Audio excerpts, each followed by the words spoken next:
Какво е философия? Това е въпрос, който много хора си задават. Думата сама по себе си звучи сложно, но какво всъщност означава тя? Всъщност тя е просто любов към мъдростта. Философията е стремеж към разбиране на света около нас. Философията ни кара да се замисляме. Тя ни подтиква да задаваме въпроси и да търсим отговори. Да търсим отговори на вечните въпроси. Въпроси, които са били задавани от древни времена. Кои сме ние? Защо сме тук? Каква е нашата цел в живота? Какво ни очаква след смъртта? Тези въпроси са вълнували човечеството от векове. Тези въпроси вълнуват човечеството от векове и всеки от нас търси своите отговори. И именно търсенето на отговори ни води към спасението. Търсенето на истина и разбиране. Защото за да намерим пътя към вечността, първо трябва да разберем себе си и мястото си във Вселената. Само тогава можем да постигнем истинско просветление. В началото, според християнската вяра, е съществувала хармония. Всичко било в съвършен ред, без болка, без страдание, само мир и радост. Човекът е живял в райска градина, в единение с Бога. Тази градина била място на безкрайно щастие и пълнота, където всичко било в изобилие. Но идва моментът на избора. Човекът бил изправен пред дилема, която щяла да промени съдбата му завинаги. Човекът се поддава на изкушението и избира непослушанието. Този акт на непослушание е бил първият грях, който нарушил хармонията.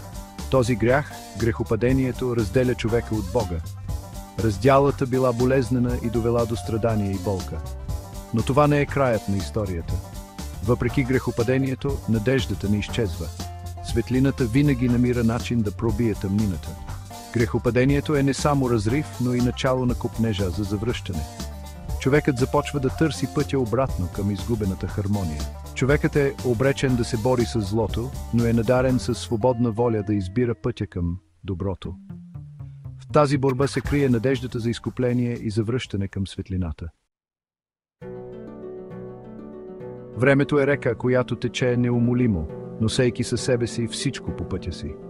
Дните се превръщат в години, а сезоните се сменят неусетно, като страници от книга. Животът ни на земята е само кратък миг в сравнение с вечността. Всеки момент е ценен и неповторим. Но християнството ни учи, че този земен живот не е всичко. Има нещо по-голямо, нещо отвъд видимото. Съществува и вечност, безкрайно измерение отвъд границите на времето, където душите ни могат да намерят покой.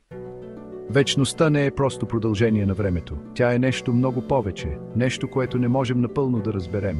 Тя е състояние на съвършенство, на единение с Бога, където няма болка и страдание. Това е целта на нашето пътуване – да се стремим към вечността, докато крачим по пътя на времето с вяра и надежда в сърцата си. Но какъв е смисълът на този кратък земен живот? Християнството ни дава отговор – да обичаме Бога и ближния си, да се стремим към познание и духовно израстване, да живеем достойно, за да заслужим място в Божието царство. В това е истинското безсмъртие. Не просто да съществуваме вечно, а да живеем в любов и светлина, в хармония с Бога и Вселената. Това е надеждата, която християнството ни дава. Това е пътят към истинското щастие.